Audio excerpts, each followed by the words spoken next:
ध्यान से देखो, अगला चैप्टर सही है, अगला टॉपिक देखो आपका है गॉस की पिरामिड। अब ये क्या है, इसे समझाने से कबल मैं कुछ और समझाना चाहता हूँ, ठीक है।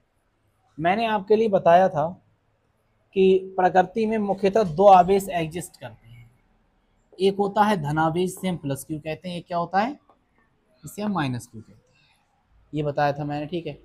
और जिसे ना पता हो वो अंडरस्टूड होकर समझें कि प्लस से किरणें जाती हैं, ठीक है, और माइनस पर किरणें कौन सी हैं, वैद्युत क्षेत्र रेखाएं। कौन सी हैं ये, वैद्युत क्षेत्र रेखाएं, प्लस से जाती हैं धनावेश।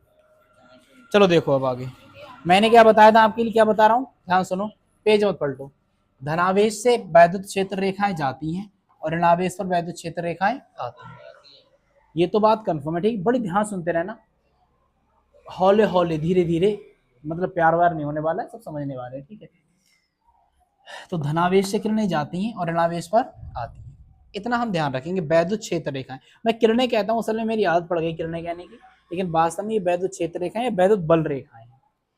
अब कभी ऐसा हो मैं ऐसे करके वैद्युत क्षेत्र रेखाएं बनाऊं, ठीक है, इसका मतलब ये होगा कि यहां पर पूरी धनावेश की सीट रखी होगी और यहां पर पूरी ऋणावेश की सीट रखी होगी, ठीक है। या आप ये कह सकते हैं कि मैं कह दूं केवल धनावेश की रखी होगी तब भी बात सही है, केवल ऋणावेश की मान लूं तब भी बात सही है, दोनों की मान लें तभी बात सही। लेकिन अंडरस्टूड क्या होगा अब आज के बाद, कि यहाँ पर धनावेश रखा होगा, यहाँ पर क्या रखा होगा, ऋणावेश। तो मैं ये सारी की सारी चीजें मिटा दे रहा हूँ, सही है, सारी की सारी चीजें मिटा करके मैं एक नए सिरे से स्टार्ट कर रहा हूँ इसे। और इसके लिए आपको मुझे देना पड़ेगी एक कॉपी, एक, दो, तीन, चार, जितनी इच्छा उतनी बना लो, 5, 6, 44, 42 जो भी हैं, ठीक है।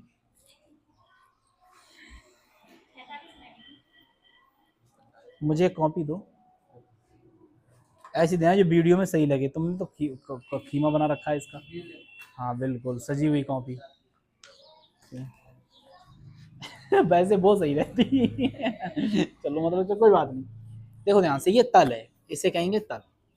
ये हमारी वैद्युत बल रेखा है, वैद्युत क्षेत्र रेखा है। अंडरस्टूड क्या है, इधर धनावेश रखा होगा, मैं बनाऊं चाहे ना बनाऊं, इधर हम मान सकते हैं कि क्या रखा है, ऋणावेश, क्योंकि धनावेश से वैद्युत क्षेत्र रेखा निकल रही, ऋणावेश पर आ रही है। इतनी बात समझ में आ गई हो तो आगे बढ़े। अब मैंने इस कॉपी को इसके अंदर डाल दिया ऐसे करके, ठीक है। अब अगर ये लंब है, लंबवत तल है, इसे क्या कहेंगे, तल, कोई भी तल कह सकते हैं, ठीक, इसे कहेंगे तल। इस तल से जितनी रेखाएं गुजरेंगी, जितनी वैद्युत क्षेत्र रेखाएं गुजरेंगी, उन्हीं को हम क्या कहेंगे, वैद्युत फ्लक्स कहेंगे। क्या नाम देंगे, वैद्युत फ्लक्स, उस संख्या को। तो किसी तल के लंबवत गुजरने वाली वैद्युत क्षेत्र रेखाओं की संख्या को उस तल से बद्ध वैद्युत फ्लक्स कहते हैं। आई रिपीट इट अगेन, किसी तल के लंबवत गुजरने वाली वैद्युत क्षेत्र रेखाओं की संख्या को उस तल से बद्ध वैद्युत फ्लक्स कहते हैं। अब अगर मैं इसे ऐसे करके घुमाऊं, ध्यान सुनो, इस तरह से घुमाऊं, तो मुझे एक बात बताओ, क्या ये कम हुआ, संख्या कम हुई? अभी आप लंबवत नहीं, आप इससे ही तल से ही मान लो, तो अभी कितनी, ये तो दोनों कम हो गई, कौन सी गुजर रही है, 1, 2, 3, 4, 5 गुजर रही है। और घुमाओगे तो और कम होंगी, 3 गुजरेंगी, और घुमाओगे तो कम, कहीं पर जीरो हो जाएगी, गुजरेगी नहीं, ठीक है। अगर मैं फिर से इसे और घुमाता रहूंगा तो क्या होगी, ये बढ़ती जाएगी बढ़ती जाएगी, फिर यहाँ पर सबसे ज्यादा हो जाएगी, ठीक है। तो हम क्या काम कर रहे हैं, ये जो संख्या है तल के लंबवत, ध्यान रखना, तल के लंबवत गुजरने वाली वैद्युत क्षेत्र रेखाओं की संख्या को हम क्या कहते हैं, वैद्युत फ्लक्स कहते हैं। इसे फाई से प्रदर्शित करते हैं। काय से प्रदर्शित करेंगे, फाई से, ठीक। आप ऐसे फाई बनाओगे, लेकिन मैं थोड़ी नंगई में ऐसी बना दूंगा, सही है। हाँ, मेरी आदत ऐसे पड़ी हुई है, ठीक है। तो आप ये मत समझना कि 8 है, पेट पर पुछिया लटका दी, ऐसा कुछ कर दिया, ऐसा कुछ भी नहीं। हाँ, तो थोड़ी इसे आप स्टाइल कह सकते हैं अंग्रेजी में, लेकिन हिंदी हम लोग नंगा ही बोलते हैं अपने यहाँ पर, ठीक है। तो इसे हम किससे प्रदर्शित करते हैं, फाई से प्रदर्शित करते हैं। अब ध्यान से देखो, मैंने भी यहाँ पर एक तल को रखा था, नहीं रखा था, हमने मान लिया उस तल का क्षेत्रफल ए है, कितना है, ए। और ये जो वैद्युत क्षेत्र जा रहा है, ये हमारे पास कितना है, ए। इन दोनों का अदिश गुणन, अदिश गुणन का मतलब है ये भी सदिश है ये भी सदिश है, अदिश गुणन का मतलब है बीच में होगा डॉट लगा हुआ, इसे हम क्या कहते हैं, वैद्युत फ्लक्स फाई कहते हैं। ठीक है, अगर मैं अदिश गुणन को खोलता हूं तो क्या आएगा, E A cos theta, E dot A को हम लिख सकते हैं ई ए कॉज थीटा। ध्यान रखना जब भी डॉट हटता है वेक्टर में तो क्या आता है उसके साथ में, कॉस। ठीक, तो इसे लिखेंगे ई ए कॉस थीटा किसके बराबर है, फाई के बराबर। अब थीटा क्या है, ऐसा भी तो हो सकता है, ठीक है, ऐसा भी तो हो सकता है, ला तुम ही दे दो। क्या चिड़िया रानी आओ बैठो सुनो कहानी, क्या कलेश है तुम्हारा। राइटिंग तुम्हारी बहुत जहर है, देख के मास्टर उल्टी कर देगा है। चलो देखो, यहाँ पर तल पड़ा हुआ था, तल के लंबवत मैंने बताया, ठीक है। अच्छा, अगर तल थोड़ा ऐसा घुमा हुआ पड़ा है यहाँ ऐसे इस तरह से, ठीक, तब क्या होगा, मान लीजिए तल कुछ इस तरह से बना हुआ है,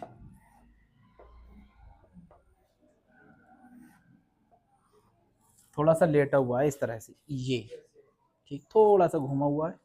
अब इस पर कोई लंब डालेंगे हम, ठीक है। आप अगर इस तल पर जो घुमा हुआ है थोड़ा सा, इस पर लंब डालोगे तो इस दिशा में पड़ेगा नहीं पड़ेगा, लंब का मतलब 90 डिग्री, यहाँ पे ऐसे करके इस दिशा में आ जाएगा, 90 डिग्री बनाएगा। अब मैं क्या काम कर रहा हूँ, वैद्युत क्षेत्र रेखाओं को यहाँ से पास करा दे रहा हूँ,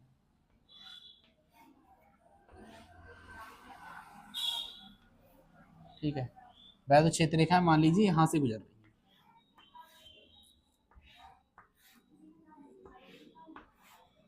ये सारी की सारी वैद्युत क्षेत्र रेखा गुजर रही है, और ये जो लंब है इनसे कितना कोण बना रहा है, थीटा।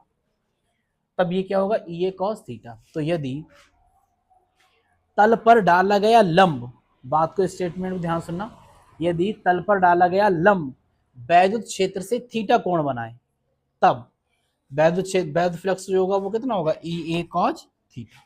आ रही बात समझ में, यदि तल पर डाला गया लंब वैद्युत क्षेत्र से थीटा कोण बनाए, तब फाई बराबर फ्लक्स कितना होगा, ई ए कॉस थीटा। मैंने आपकी डेफिनेशन लिखा दी क्या, सही है। अब मैं थोड़ा सा इसे मिटा दे रहा हूं,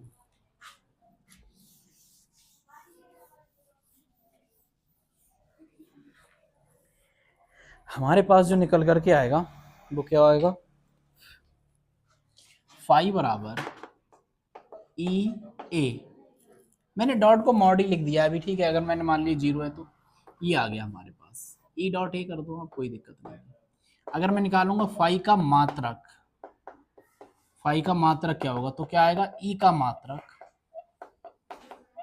मात्रक का मतलब क्या होता है जिसमें हम किसी चीज को नापते हैं, ई का मात्रक गुणा ए का मात्रक, फाई का मात्रक,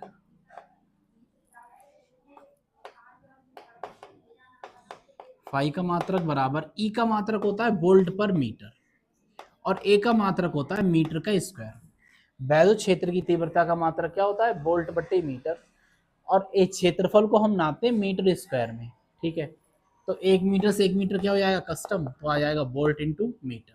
नाउ इट इज फाई का मात्रक, ठीक है। तो फाई का मात्रक क्या होगा, वोल्ट इंटू मीटर, लेकिन इसे अभी बदल देंगे, इस मात्रा को अपडेट कर देंगे, ठीक है। और फाई को हम कहने लगेंगे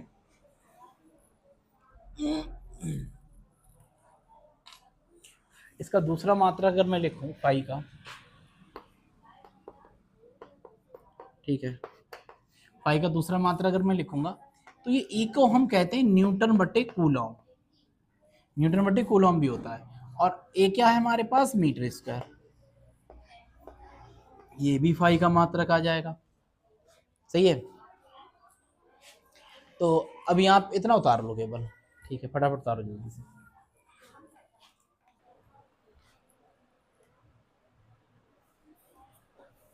अब एक ऐसा टॉपिक बता रहे हैं जो पेपर में कई बार पूछा गया है, ठीक है, बड़ा ही प्यारा नाम है, गॉस की प्रमेय। और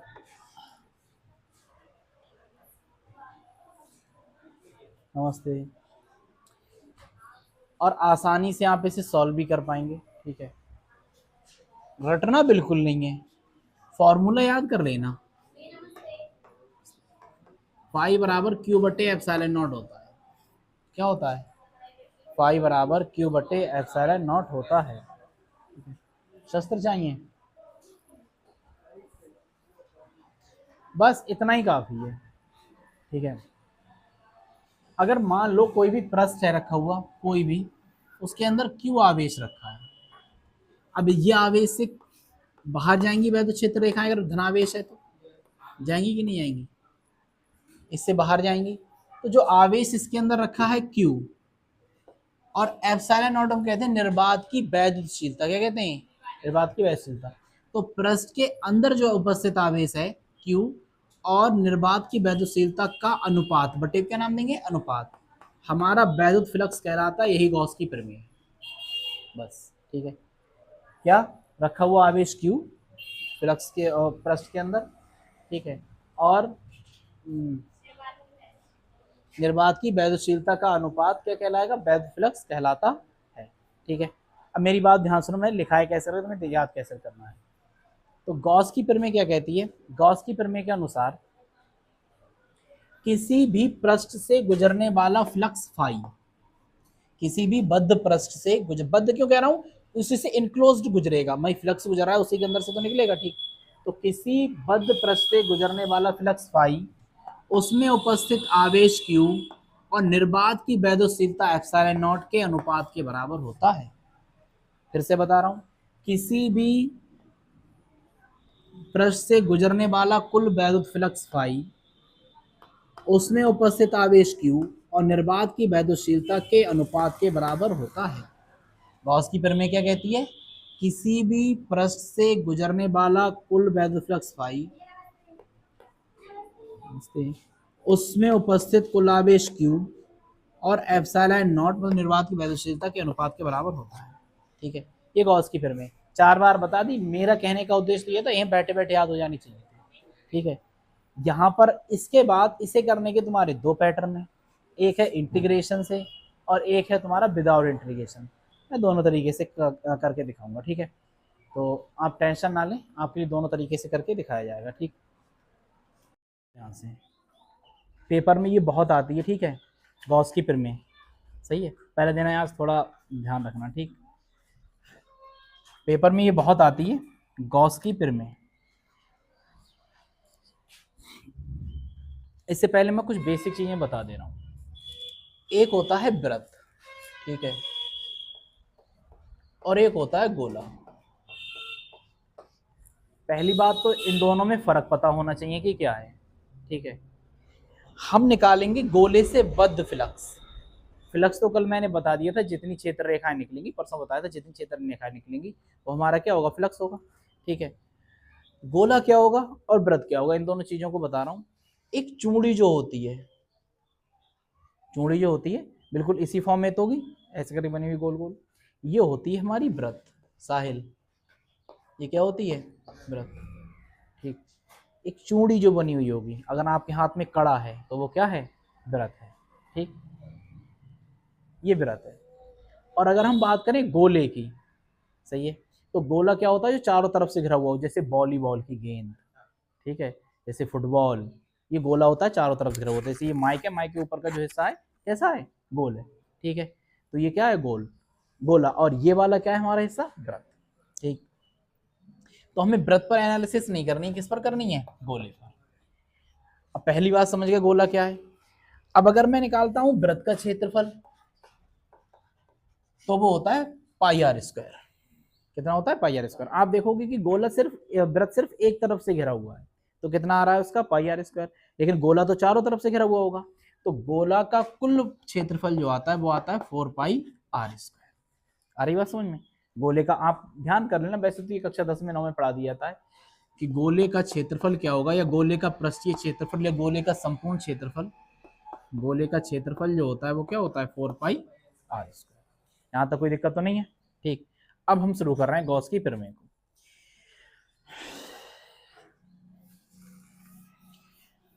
देखो, गोला बना तो सकते नहीं इस पर चारों तरफ से, ठीक है, तो हम मान लेंगे कि गॉस की प्रमेय के लिए ये हमने एक गोला ले लिया है, ठीक है। अब गोल बना हो ना बना हो अलग बात है। एक गोला ले लिया, इसके बीच में आवेश Q स्थित है, आप प्लस Q कह दो, आपकी इच्छा है तो ठीक है। एक आवेश Q स्थित है। अब इससे फ्लक्स रेखाएं चारों तरफ निकलेंगी नहीं निकलेंगी बताओ? मैंने ये सिखा रखा है तुम्हें, फ्लक्स रेखाएं चारों तरफ निकलेंगी। अब ये चारों तरफ जो फ्लक्स रेखाएं जाएंगी तो हमें ये पता करना है कि कुल कितना फ्लक्स है। यही तो गॉस ने बताया था। और गॉस ने क्या बताया था कि किसी भी गोले से बद्ध या किसी भी पृष्ठ से बद्ध निकलने वाला कुल फ्लक्स फाई उसमें उपस्थित आवेश और निर्वात की वैद्युतशीलता के अनुपात के बराबर होता है। यही तो बताया था गॉस ने, यही गॉस की प्रमेय में। और हमें ये अब सिद्ध करना है, ये पार्ट हमें सिद्ध करके लेके आना है कि हाँ हमारी बात एकदम से सही है।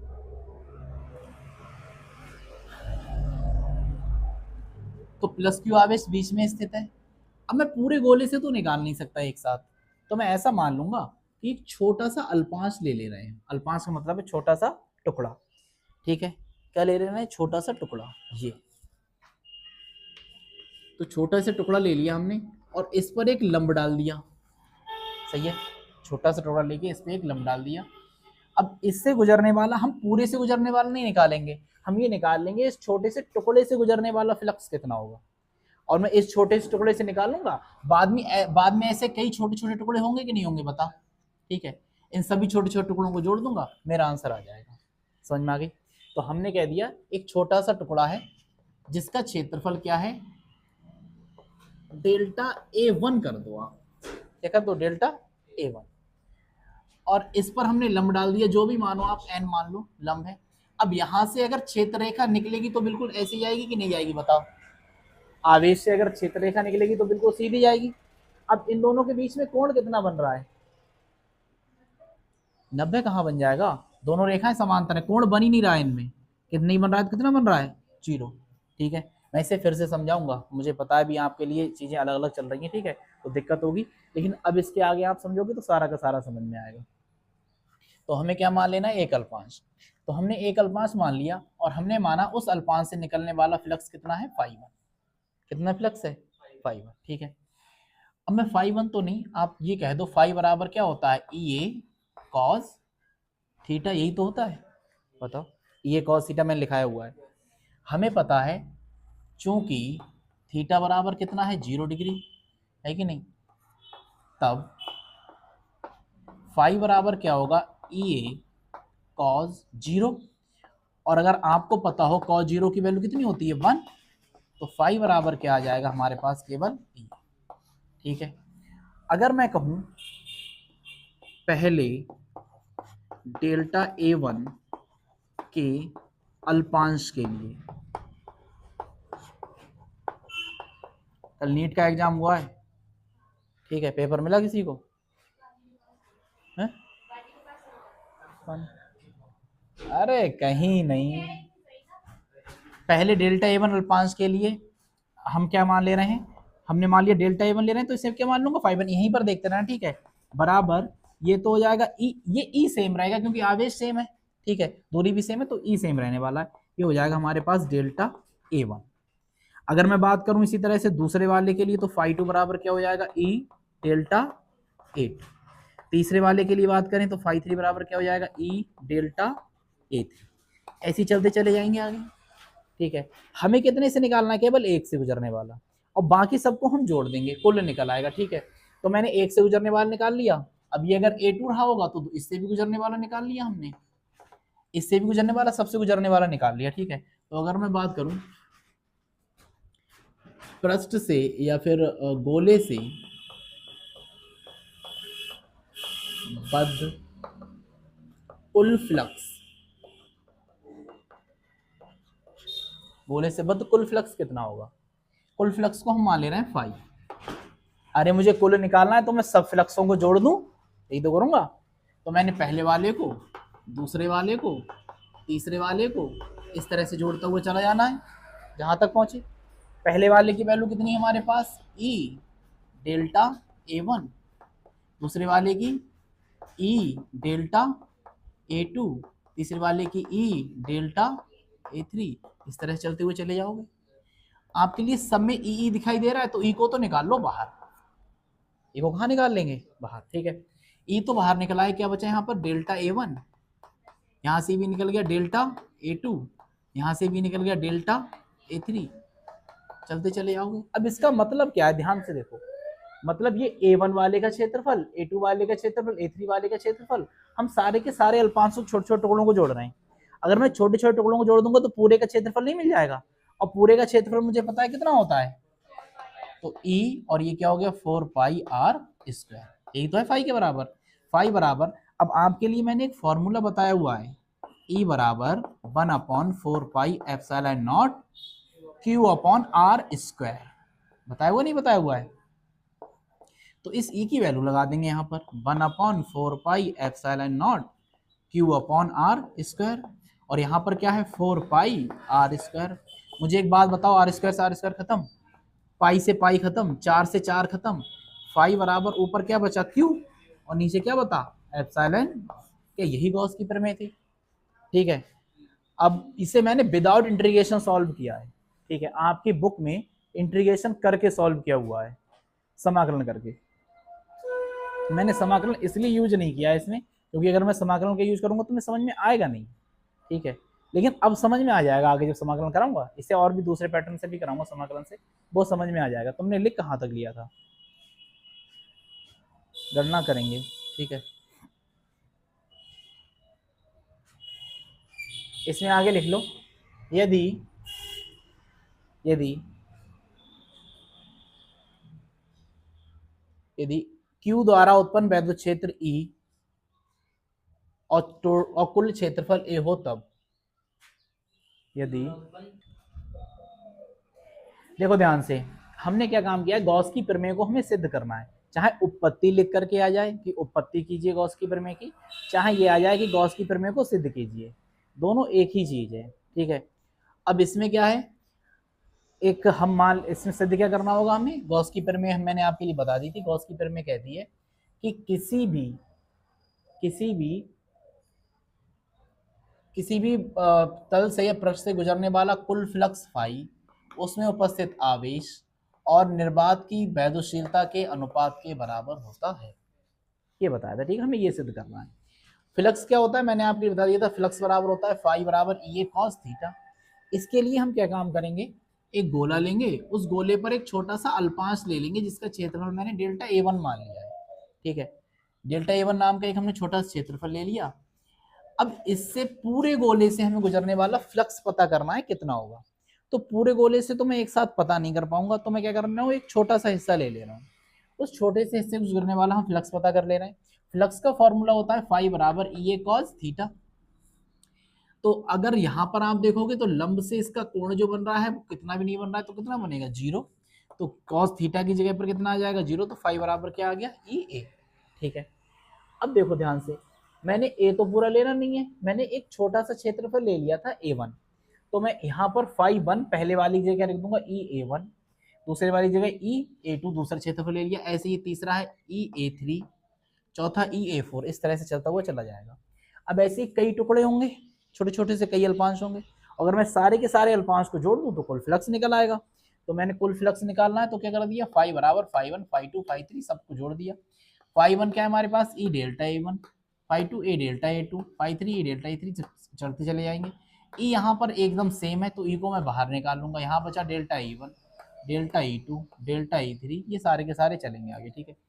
अब ये क्या है, A1 A2 A3 कहने का मतलब है ये सारे के सारे क्षेत्रफल हैं और सब जुड़ रहे हैं, तो कुल क्षेत्रफल एक साथ निकल आएगा कि नहीं निकल आएगा, तो कुल क्षेत्रफल हमारे पास कितना होता है गोले का 4πr², E की वैल्यू लगा देंगे 1/4πε0 Q/r², ये आ गया 4πr², पाई से पाई खत्म, 4 से 4 खत्म, r² से r² खत्म, ऊपर आ जाएगा Q, नीचे क्या आ जाएगा ε0, और आप लिख देंगे यही तो गॉस की प्रमेय है, यही गॉस की प्रमेय है, ठीक है।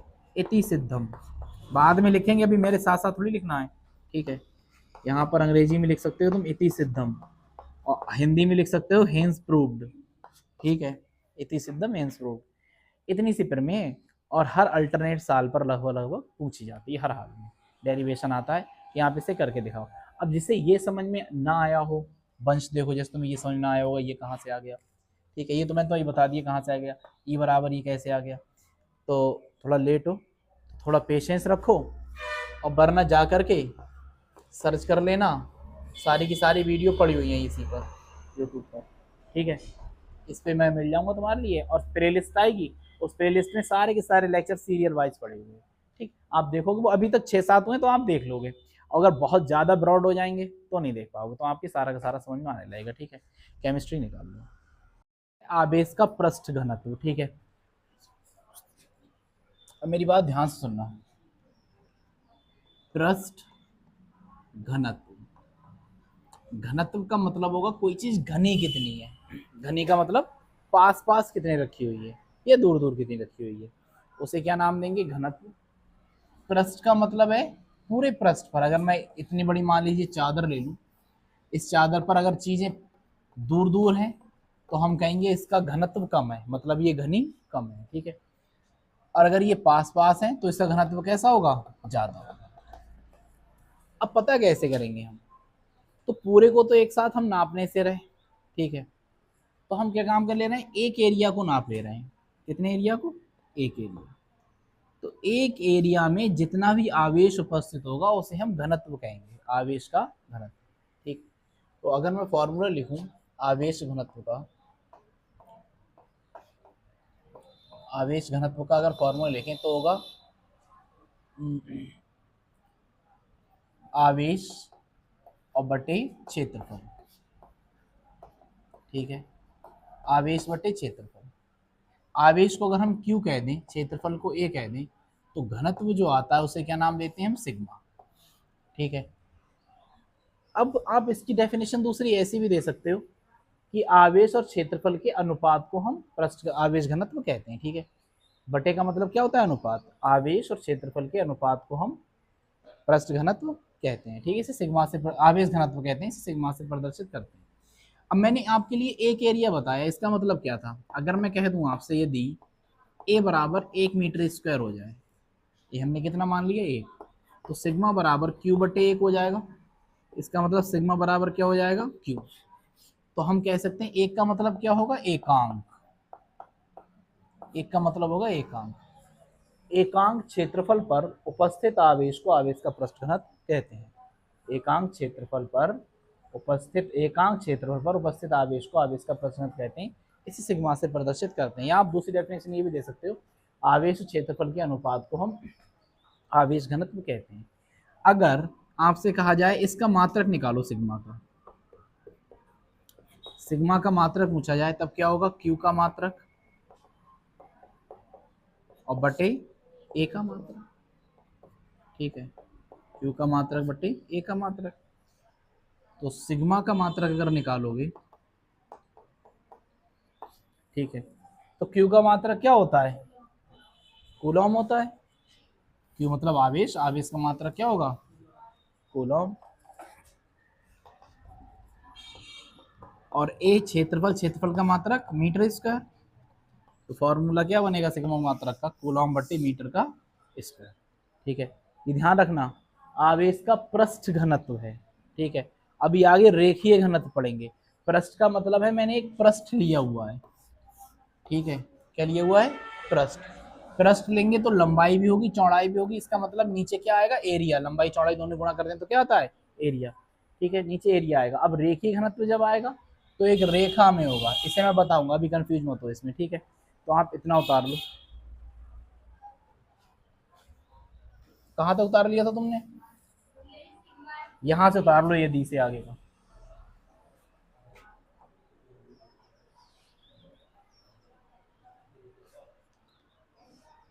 देखो ध्यान से। अब ये जो आएगा हमारे पास, ये 2-3 तरह से पूछा जा सकता है। एक तो पूछा जाएगा गॉस की प्रमेय के अनुप्रयोग में, कि गॉस की प्रमेय का हम यूज कहाँ पर करेंगे। और दूसरा हमसे पूछा जा सकता है ये कि अनंत लंबाई की एक चादर है, या आप कहो एक समतल चादर है, उसे हमने कुछ आवेश दिया है, ठीक है। अब उससे कुछ दूरी पर हमें वैद्युत क्षेत्र की तीव्रता या वैद्युत विभव पता करना है, वैद्युत तीव्रता या वैद्युत विभव पता करना है, ठीक। हमारे इधर देखते रहो, तो हम एक चादर मान ले रहे हैं, ठीक है।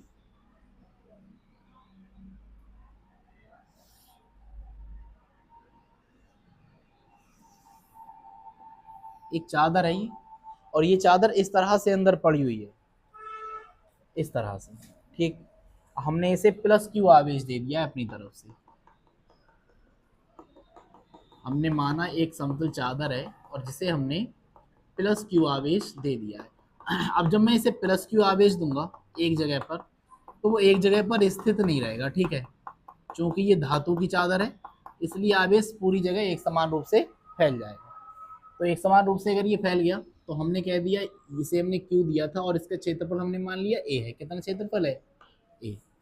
अब ये एक समान रूप से जब फैल जाएगा तो पूरे पृष्ठ पर फैलेगा, तो पूरे पृष्ठ पर फैलेगा तो पृष्ठ थोड़ा घना होगा, ठीक है, तो हम कहेंगे इसका घनत्व कितना हो जाएगा, सिग्मा, वो अभी हम मान लेंगे, ठीक है।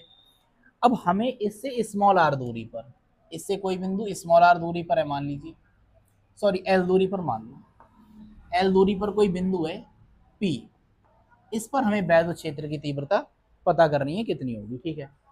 अब इसके लिए हम क्या काम करेंगे, अब आपके लिए ये तो इमेजिनेशन हो पा रहा होगा कि मैंने इसे इस तरह से अंदर डाल रखा है।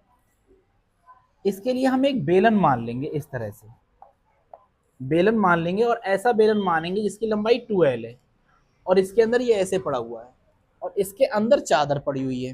ध्यान सुन लेना, चादर से मुझे वैद्युत क्षेत्र की तीव्रता निकालनी है। इसके लिए क्या मानेंगे, हम एक ऐसा बेलन मानेंगे जिसके अंदर ये चादर इस तरह से पड़ी हुई है और जितनी लंबाई इसकी इस तरफ है उतनी लंबाई इसकी इस तरफ, ठीक है। तो हमने एक बेलन बना लिया। बेलन किस तरह का होगा, ये वाला, ये बेलन जितना इस तरफ है उतना ही कहाँ होगा, इस तरफ होगा, ठीक। अब इस बेलन की त्रिज्या हम मान ले रहे हैं स्मॉल आर है और दोनों तरफ लंबाई क्या होगी, एल, और इस तरफ भी क्या है, एल। अब इस तरफ भी एल लंबाई, इस तरफ भी एल लंबाई, इसका मतलब ये कितनी लंबाई का होगा, 2L लंबाई का होगा, ठीक है। ये दिख नहीं रही ये चौक, मैं दूसरी यूज कर ले रहा हूँ। इसका मतलब इसकी लंबाई कितनी होगी, 2L होगी,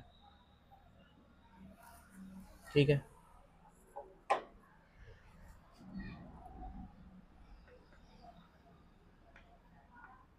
स्मॉल आर त्रिज्या है इसकी और ये लंबाई क्या है, एल। इसका मतलब ये हुआ इसकी कुल लंबाई कितनी है, 2L, स्मॉल आर त्रिज्या है।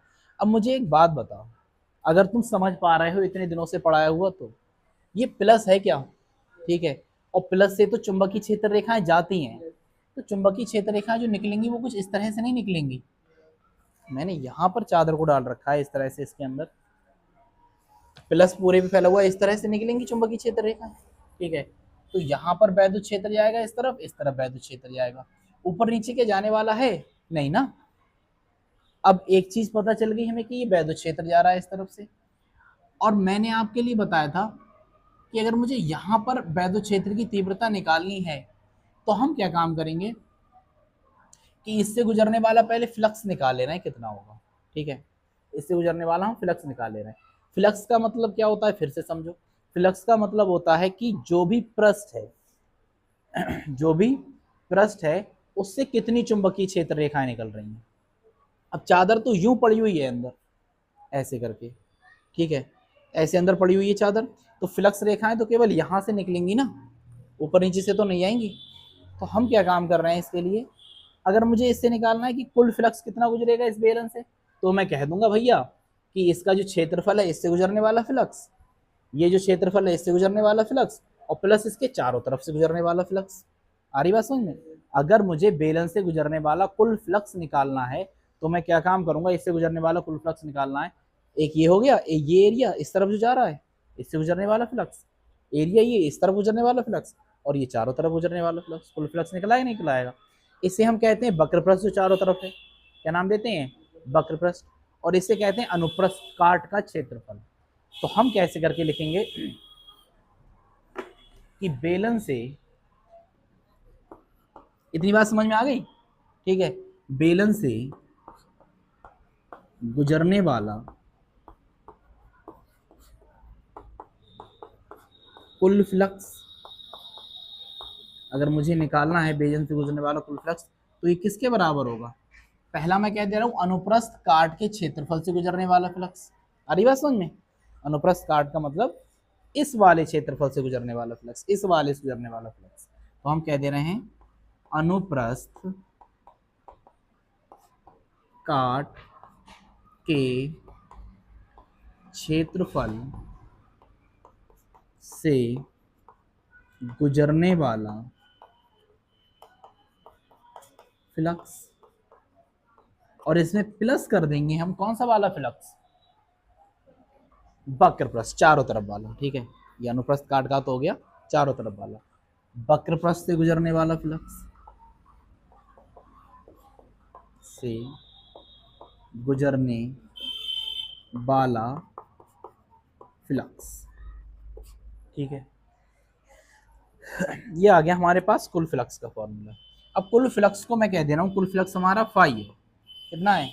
फाई। तो हम कह दे रहे हैं अनुप्रस्थ कास्ट से जो गुजर रहा है वो हमारा क्या होगा, फाई 1, और ये दूसरा वाला क्या होगा, फाई 2।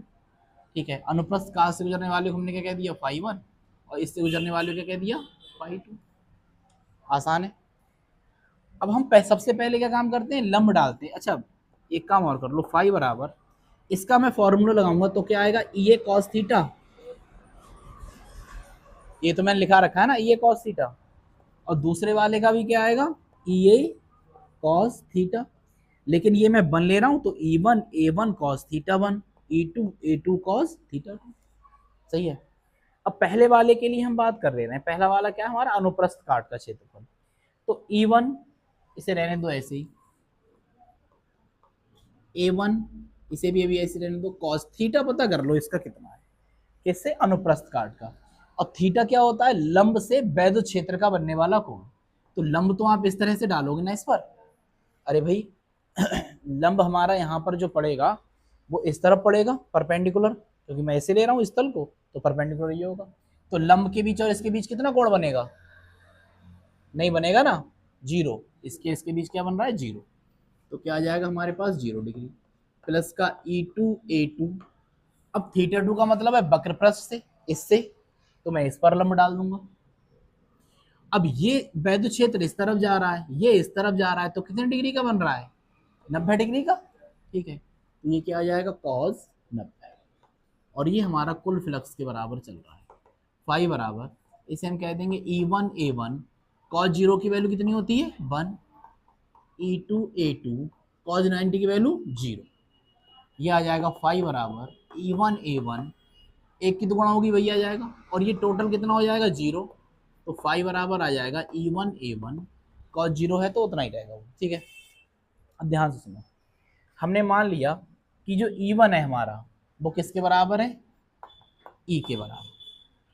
अब क्षेत्रफल क्या होगा, ये तो वृत्त बनता है, नहीं बन रहा है, तो वृत्त का क्षेत्रफल कितना होता है, पाई आर स्क्वायर। आप यहाँ पर लिख लो, माना E1 बराबर ए, E1 बराबर E, तो E1 की जगह मैंने E लिख दिया है, आप चाहो तो E1 कर लो, कोई दिक्कत नहीं होगी। और ये कितना हो जाएगा, A1 हमारे पास पाई आर स्क्वायर, क्षेत्रफल है तो पाई आर स्क्वायर। अब केवल इधर से ही थोड़ी निकलेगा, इधर से भी तो निकलता होगा ना, तो इधर से एक पाई आर स्क्वायर इधर का, एक पाई आर स्क्वायर इधर का, तो कितना हो जाएगा, 2 पाई आर स्क्वायर। सही है। गॉस की प्रमेय हमारी क्या कहती है,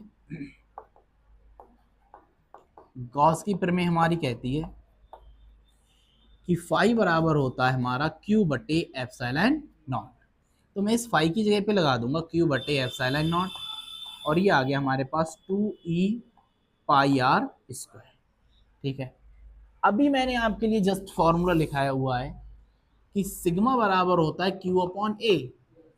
तो मैं यहां से अगर Q की वैल्यू लगा निकालूं तो सिग्मा इंटू ए नहीं आ जाएगी, बताओ तिरछी गुणा करके आ जाएगी। अब ए का फॉर्मूला क्या है, पाई आर स्क्वायर है कि नहीं, तो Q की जगह पर मैं यहाँ पर क्या लगा दूंगा, Q की जगह पर लगा दूंगा यहाँ पर सिग्मा पाई आर स्क्वायर, और बटे यहाँ पर क्या आ जाएगा, एप्सिलॉन नॉट बराबर होगा 2E पाई आर स्क्वायर। आप अगर ध्यान से देखोगे तो सिग्मा पाई आर स्क्वायर बटे एप्सिलॉन नॉट, ये सारी की सारी चीज नीचे आ जाएगी, 2 भी नीचे आ जाएगा, पाई भी नीचे आ जाएगा, आर स्क्वायर नीचे आ जाएगा, उधर क्या बचेगा, ई बचेगा। पाई आर स्क्वायर से पाई आर स्क्वायर खत्म, तो हमारे पास ई बराबर बचा सिग्मा बटे 2 एप्सिलॉन नॉट। ये बोर्ड में पूछा गया सवाल है, ठीक है, यूपी बोर्ड में पूछा गया सवाल है। अब मैं इसे एक बार फिर से समझा दे रहा हूँ तुम्हें, सही, मुझे पता है दिक्कत हुई होगी, मैं एक बार फिर से बता दे रहा हूँ। देखो है क्या, एक अनंत लंबाई की चादर है, अनंत लंबाई की हो या समतल चादर वो लिख करके दे दें, ठीक है। तो उससे आपके लिए क्या निकालना है, गुजरने वाला उससे कुछ दूरी पर स्थित वैद्युत क्षेत्र की तीव्रता हमें पता करनी है, ठीक है। अब वैद्युत क्षेत्र की तीव्रता आप कैसे करके पता करोगे, हम इसके लिए ये मान लेंगे कि एक बेलन है 12 लंबाई का, ठीक है, जिसके बीचों बीच से होकर के ये चादर जाती है, और इस बेलन की त्रिज्या कितनी है, स्मॉल आर। आ रही बात समझ में, त्रिज्या स्मॉल आर है। अब हमने ये मान लिया कि हमें अगर ये निकालना है बेलन से गुजरने वाला कुल फ्लक्स कितना होगा, बेलन से गुजरने वाला कुल फ्लक्स निकालना है, तो मैं अनुप्रस्थ काट के क्षेत्रफल से गुजरने वाला कुल फ्लक्स और इसके चारों तरफ वक्रप्रस्थ से गुजरने वाले कुल फ्लक्स को जोड़ दूं, ठीक है, तो आंसर आ जाएगा हमारा। तो मैंने कह दिया अनुप्रस्थ काट का इसका वाला φ1 है और इसका वाला कितना है, φ2 है। φ1 का फॉर्मूला मैंने आपके लिए बता रखा है, फाई बराबर क्या होता है, ई ए कॉस थीटा होता है कि नहीं होता है। तो मैंने ये कॉस थीटा यहाँ पे लगाया, ये कॉस थीटा यहाँ पे लगाया, लेकिन यहाँ पर बने तो सबके लिए बन ले लिया, यहाँ पर 2 है तो यहाँ सबके लिए क्या ले लिया, 2 ले लिया, ठीक है। अब फाई बराबर क्या होगा, अब मैं एंगल चेक करूंगा कि कितना एंगल है। पहले अनुप्रस्थ काट के लिए चेक करेंगे, पहले इस पे लंब डालेंगे, लंब से इसका एंगल कितना बन रहा है, कुछ नहीं बन रहा है, 0 आ जाएगा। और फिर मैं क्या काम करूंगा, वक्रप्रस्थ पे इसका और इसका चेक करूंगा तो कितना आएगा, 90 डिग्री, 90 डिग्री आएगा। इसका मतलब cos 90 की वैल्यू कितनी होती है, 0, ये 0 होकर के खत्म हो जाएगा, और cos 0 की वैल्यू कितनी आ जाएगी, 1। ये आ गया हमारे पास ई ए, E1 को मैंने ई कह दिया, E1 को जब ई कहा तो ए क्या है क्षेत्रफल हमारा, ये वृत्त तो ये वृत्त का क्षेत्रफल होता है pi r square, pi r square एक इस तरफ है, एक पाई आर स्क्वायर इस तरफ है, तो कितने हो जाएंगे, 2 पाई आर स्क्वायर। और गॉस की फिर में कहती है क्यू बट्टे एप्सिलॉन नॉट, तो फाई बराबर क्या आ गया, क्यू बट्टे एप्सिलॉन नॉट, और ये आ गया 2 ई पाई आर स्क्वायर। ई को यहीं पर छोड़ दो आप, और पहले मैं क्यू के लिए सॉल्व कर ले रहा हूँ, सिग्मा बराबर क्यू बट्टे अभी कराया मैंने, त्रिची गुणा करोगे तो क्यू बराबर आ जाएगा सिग्मा ए की वैल्यू हमारे पास पाई आर स्क्वायर है, तो क्यू की वैल्यू हमारे पास कितनी आ गई, sigma pi r square. Q की जगह मैं क्या लगा सकता हूँ, सिग्मा पाई आर स्क्वायर, ये तो लगा सकते हैं, नीचे एप्सिलॉन नॉट है, 2 ई पाई आर स्क्वायर, ये सारा का सारा नीचे आ जाएगा, पाई आर स्क्वायर पाई स्क्वायर खत्म हो जाएगा, सिग्मा बटे 2 एप्सिलॉन नॉट, यहाँ पर हमारा क्या आ जाएगा, आंसर आ जाएगा, ठीक है। नोट करो इसे।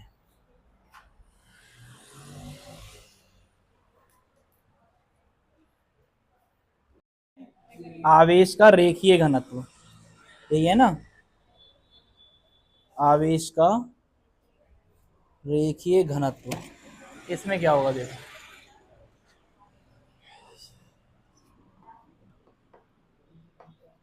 अगली बात कर रहे हैं हम रेखीय घनत्व की।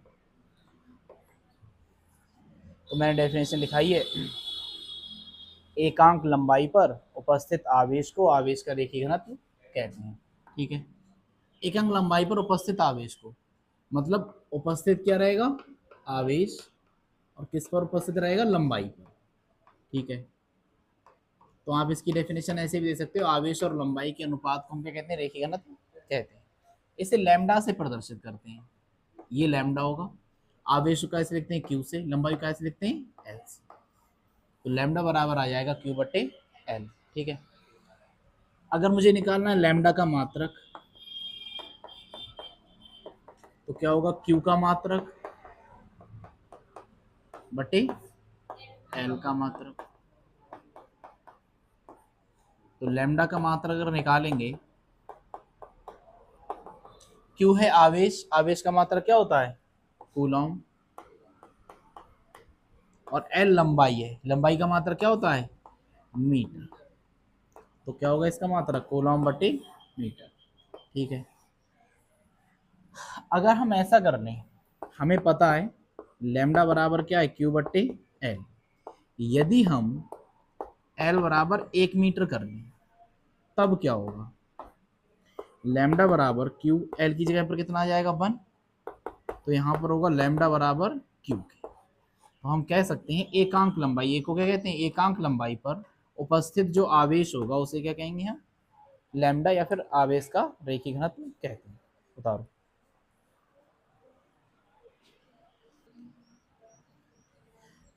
अब की बार हमें करना है कि एक बहुत लंबा सा तार है, ठीक है, बहुत लंबा तार है, एक मैं बना ले रहा हूँ, उससे एक बिंदु कहीं पर पी है, इस तार को हमने आवेश दिया है प्लस का क्यू, और जब मैं इसे प्लस का क्यू आवेश दूंगा तो ये तुरंत ही पूरे तार पर फैल जाएगा आवेश, ठीक है। पूरे तार पर फैलने से इसका जो रेखीय घनत्व है वो हो जाएगा लैम्डा, और आवेश जबकि हमने इसे कितना दिया है, क्यू। क्यू, ठीक है। अब इससे स्मॉल आर दूरी पर एक बिंदु पी है, हम मान लेते हैं कितनी दूरी पर है, स्मॉल आर दूरी पर एक बिंदु पी है। अब हमें इस पर निकालना है कि वैद्युत क्षेत्र की तीव्रता कितनी होगी। क्या निकालना है, वैद्युत क्षेत्र की तीव्रता कितनी होगी, ठीक है।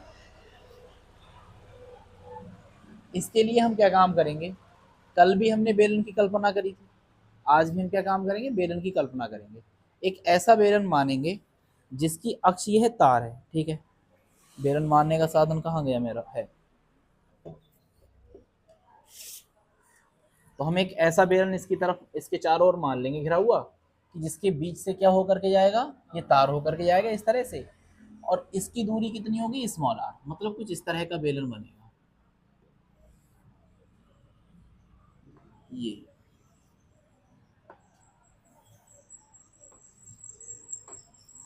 ठीक, इसकी लंबाई कितनी होगी, स्मॉल, ठीक है। तो हमने एक ऐसा बेलन मान लिया जिसकी अक्ष यह तार है और त्रिज्या कितनी है इसकी, स्मॉल आर है, ठीक। अब आपके लिए बड़े अच्छे से पता है कि यहाँ से जब प्लस देखोगे आप, प्लस की शीट पड़ी हुई है, हमने इसे घनत्व दे रखा है, क्या प्लस आवेश दे रखा है। अब प्लस आवेश जब आपने दे रखा है तो इससे ऊपर की तरफ चुंबकीय क्षेत्र रेखाएं निकलेंगी, नीचे की तरफ निकलेंगी, ऐसा ही तो होगा। ऊपर की तरफ और कहाँ की तरफ निकलेंगी, नीचे की तरफ।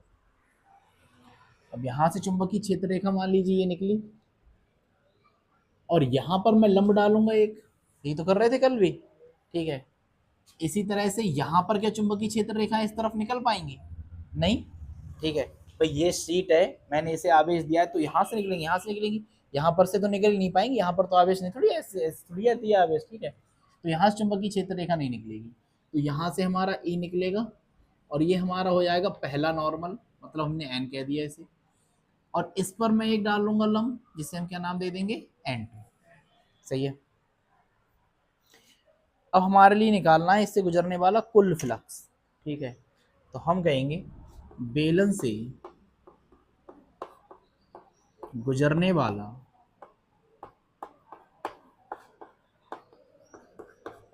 कुल फ्लक्स, सेम बिल्कुल कल की तरह चल रहा है काम, ठीक है। बेलन से गुजरने वाला अगर कुल फ्लक्स निकालना है तो ये जो क्षेत्रफल है दोनों, इनसे गुजरने वाला कुल फ्लक्स और वक्र पृष्ठ से गुजरने वाला कुल फ्लक्स, ये तो करेंगे भाई। इन दोनों से गुजरने वाला फ्लक्स इस तरफ से इस तरफ से, और इस चारों तरफ से गुजरने वाला फ्लक्स, चारों तरफ क्या कहते हैं, वक्र पृष्ठ, ठीक है। तो आप क्या नाम दोगे, फ्लक्स क्या होगा, वक्र पृष्ठ से, वक्र पृष्ठ से गुजरने वाला फ्लक्स प्लस का, किससे गुजरने वाला, अनुप्रस्थ काट के क्षेत्रफल से, ठीक है। अनुप्रस्थ काट के क्षेत्रफल से गुजरने वाला फ्लक्स, और मैं इन दोनों को जोड़ दूंगा तो क्या निकल आएगा हमारा, कुल फ्लक्स निकल आएगा, ठीक है। तो मैंने कह दिया बेलन से गुजरने वाला कुल फ्लक्स फाई है, और वक्र पृष्ठ से गुजरने वाला कुल फ्लक्स फाई 1 है, और इससे गुजरने वाला कुल फ्लक्स क्या है, फाई। फॉर्मूला लगाओगे भाई, क्या होता है, ई ए कॉज थीटा, और दूसरे वाले में भी क्या लगेगा, ई ए कॉज थीटा। मैंने 1 कर रखा है तो इसे 1 कर देंगे, इसे 2 कर देंगे, ठीक है। अब सबसे मेन खेल क्या है, थीटा का। थीटा हमारा क्या होगा, तो पहला हमारा है वक्र पृष्ठ से गुजरने वाला कुल फ्लक्स। आप देखोगे लंब में और इसमें कितना कोण बन रहा है, ये यही तो वक्र पृष्ठ है, ये वाला। लंब में इसमें कितना कोण बन रहा है, कुछ नहीं बन रहा है, तो 0। तो हम इसे कह देंगे E1A1 कॉज 0, और यहाँ पर क्या होगा, E2A2। यहाँ पर देखो आप, ये तो हमारे फ्लक्स है भाई, इधर जाएगी किरण या फिर इधर जाएगी चुंबकीय क्षेत्र रेखा, और ये हमारा क्या है, लंब है, कितना कोण बन रहा है, 90 डिग्री का, तो कॉज 90, ठीक है। E1A1 कॉज 0 की वैल्यू कितनी होती है, 1, और ये क्या होगा, E2A2 कॉज 90 की वैल्यू 0, ठीक है, 5 यहाँ से आएगा हमारा phi equal to E1A1, cos zero की मतलब आप 1 से गुणा करोगे तो A1 आने ही वाला है, ठीक है, और ये 0 से गुणा करोगे तो कितना आएगा, 0 आएगा। तो हमारा हो जाएगा फाइव बराबर E1 A1। अब हम मान लेते हैं, ठीक है, आप लिख लो यहाँ पे माना E1 बराबर E, ठीक है, E1 बराबर हमने E मान लिया, तो फाइव बराबर E1 को मैं क्या लिख दूंगा E। अब क्षेत्रफल, क्षेत्रफल कौन सा वाला है, वक्रपृष्ठता इकाई तो होगा क्षेत्रफल, ठीक है। अगर आपने बेलन का फॉर्मूला पढ़ा हो कि बेलन हमारा अगर इस तरह से है कोई, ठीक, इस तरह से, इसकी लंबाई अगर h है, h नहीं आपकी l दे रखी है, ठीक है, तो आप l मान लो इसकी। त्रिज्या अगर इसकी स्मॉल r है तो इसकी जो वक्रपृष्ठ का क्षेत्रफल होता है, वक्रपृष्ठ का जो क्षेत्रफल होता है 2 पाई r h होता है, ठीक है। अब h है नहीं यहाँ पर, कितनी लंबाई है l, तो आप क्या लगाओगे l। आ रही बात समझ में। तो वक्रपृष्ठ के क्षेत्रफल का फॉर्मूला क्या होता है 2 पाई r l, तो मैं एक ही जगह पे लिख दूंगा 2 पाई r और l।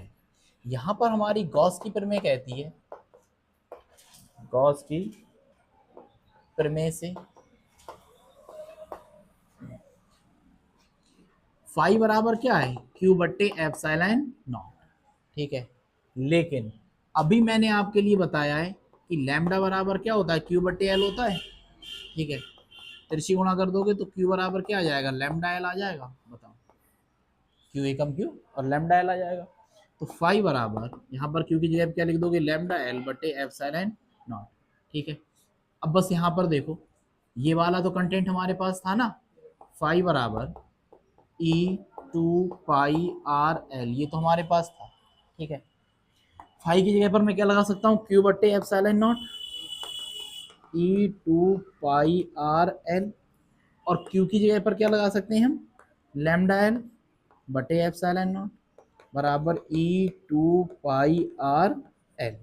हमें तो वैद्यक्षेत्री तीव्रता निकालनी है, तो तीव्रता इधर रखोगे, बाकी सारा का सारा कंटेंट नीचे ले आओगे, तो E इधर ही रहेगा। ये हमारे पास क्या था, लैम्डा एल बटे एप्सिलॉन नॉट था, ठीक है। बाकी सारी की सारी चीजें कहाँ चली जाएंगी, नीचे, नीचे आएंगी तो क्या बनेगा हमारे पास 2 पाई आर और एल, एल से एल खत्म, कुछ बचा नहीं, लैम्डा ऊपर बच गया, नीचे क्या बच गए 2 पाई आर और एप्सिलॉन नॉट। ये आ गई हमारी वैद्युत क्षेत्र की तीव्रता, ठीक है, लैम्डा बटे 2 पाई आर एप्सिलॉन नॉट। एक बार मैं इसे फिर से बता दे रहा हूँ, ठीक है। देखो फिर से समझा रहा हूँ पूरा। हम एक ऐसे बेलन की कल्पना कर ली है जिसकी अक्षीय है तार है, सही है। अब तार है तो आपके लिए पता है प्लस है, तो प्लस से ही तो किरणें जाएंगी, ऐसे तरह निकलेंगी, चाहे इस तरफ हो चाहे उस तरफ हो, चारों तरफ यहीं से निकलेंगी। हमने दोनों पे लंब डाल लिया, इस पर और इस पर। इस पर लंब डालूंगा तो 90 डिग्री का बनेगा, और इस पर लंब डालूंगा तो कुछ नहीं बनेगा, कितना बनेगा 0। अब मुझे पता करना है कुल फ्लक्स कितना होगा। कुल फ्लक्स अगर आप पता करना है तो हमने कह दिया वक्रपृष्ठ से गुजरने वाला कुल फ्लक्स, वक्रपृष्ठ जो है इसके चारों तरफ, इससे गुजरने वाला फ्लक्स और इन दोनों तरफ से गुजरने वाला फ्लक्स, ठीक है। तो वक्रपृष्ठ से गुजरने वाले फ्लक्स को φ1 कह दिया, दूसरे वाले को कह दिया φ2 कह दिया। E1 A1 cos θ1 लिख दिया, E2 A2 cos θ2, यहाँ तो समझ में आता होगा, ठीक है। E1 A1 cos θ1, θ1 का मतलब है इसमें, इसमें वक्रपृष्ठ वाले में कोण कितना बन रहा है 0, ठीक है। आप अच्छा आप इसमें कंफ्यूज मत होना कि θ1 0 आएगा या θ1 2, एक 0 आएगा एक 90 आएगा, 100 की एक बात है, ठीक है। अब आपके लिए अगर इसमें कंफ्यूजन हो रही है तो रेखीय जब आप लोगे, जिस तरह जब आप रेखीय लोगे तो वक्रपृष्ठ का जो क्षेत्रफल होगा उसका वाला क्या आएगा 0, अगर कंफ्यूजन हो रही है तो, वरना आपकी समझ में आ गया होगा, ठीक है। E1 A1 cos θ1, इन दोनों के बीच कोण कितना होने वाला है 0, cos 0 की वैल्यू 1, बाकी इन दोनों के बीच कोण कितना होने वाला है 90 डिग्री का, 90 की वैल्यू 0 आ जाएगी, ये वाला पार्ट खत्म हो जाएगा, क्या रह जाएगा हमारे पास E1 और A1। वैसे भी अगर आप दिमाग लगा के देखोगे ना, आपने क्या देखा है यहाँ पर φ2, मतलब इससे गुजरने वाला फ्लक्स। मैं फिर से कह रहा हूँ, जब तार ऐसा पड़ा हुआ है, आवेश हमने उसे दिया है, तो क्षेत्र रेखाएं ऐसी तो ही आएंगी, इधर क्षेत्र रेखाएं निकलेंगी ही नहीं। जब इधर से निकलेंगी नहीं तो फ्लक्स अपने आप ऑलरेडी क्या होने वाला है 0, ठीक है। तो वक्रपृष्ठ से E1 A1 आ गया, E1 को मैंने E लिख दिया, वक्रपृष्ठ का फॉर्मूला होता है 2 पाई आर एल, ठीक है, 2 पाई आर एल लगा दिया, फाई बराबर ये आ गया हमारे पास। अब फाई की वैल्यू हमारे पास E बराबर 2 पाई आर, फाई बराबर E 2 पाई आर एल है। गॉस की प्रमेय जो हमारी कहती है फाई बराबर क्या होता है Q बटे एप्सिलॉन नॉट, ठीक है, तो 5 क्यू बटे एप्सिलॉन नॉट लिख दिया, ई 2 पाई आर एल लिख दिया। अब यहाँ से आप देखोगे क्यू की जगह पे हम लिख सकते हैं लैम्डा है, ठीक है, क्योंकि क्यू बराबर क्या होता है, लैम्डा बराबर क्यू बटे एल होता है, इसकी मल्टीप्लाई होगी तो क्यू बराबर आ जाएगा लैम्डा एल, क्यू की जगह पे लैम्डा एल लिख दिया। ये सारा का सारा कंटेंट कहाँ जाएगा, डिवाइड में, तो ई बराबर हमारे पास आएगा लैम्डा एल ऊपर आ जाएगा और नीचे क्या आएगा epsilon not 2 pi R L, L से एल खत्म हो जाएगा, लैम्डा ऊपर आ जाएगा 2 पाई आर और एप्सिलॉन नॉट। ये आ गई हमारी वृत्त क्षेत्र की तीव्रता, ठीक है, उतार लो इसे।